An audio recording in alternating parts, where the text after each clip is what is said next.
Hello everyone, এই গরমে তো পুরো নাজেহাল অবস্থা। তার উপর আজকে একটা নিমন্ত্রণ আছে।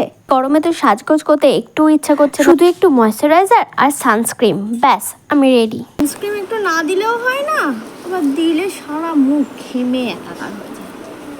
তারপর লিপস্টিক দেবো কি দেবো না সেটা ভেবে ভেবে দিয়েই নিলাম। আমি তো রেডি হয়ে গেছি, কিন্তু আমার সাঙ্গ পাঙ্গদের কোনো খোঁজ খবর পাচ্ছি না। A few minutes later. তারপরে এক যুগ অপেক্ষা করার পর ফাইনালি এই পৃথিবীবাসী এলিয়েনগুলোকে নিয়ে চললাম আমি নিমন্ত্রণ বাড়ি। এখানে এসে তো দেখি মায়ের পুজো চলছে, তো মাকে প্রণাম করে বান্ধবীর হাতে গিফটটা তুলে দিয়ে এবার আমরা বসলাম সবাই মিলে আড্ডা দিতে। ওই ছোটোখাটো গেট টুগেদার বলা চলে। তারপর সবাই মিলে কিছুক্ষণ আড্ডা দেওয়ার পর বসে পড়লাম সবাই মিলে খেতে।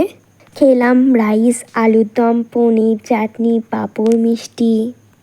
জমিয়ে খাওয়া দাওয়া সেরে উঠে দেখে এখনো পুজোর যজ্ঞ উঠছে, তো যজ্ঞ দেখেই শান্তির জল নিয়ে সবাই মিলে কিছু ফটো তুললাম। তারপর ফটো তোলা শেষ করে সবাইকে টাটা বাই বাই বলে বাড়ির পথে রওনা দিলাম।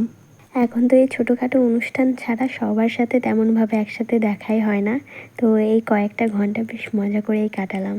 সো চলো টাটা।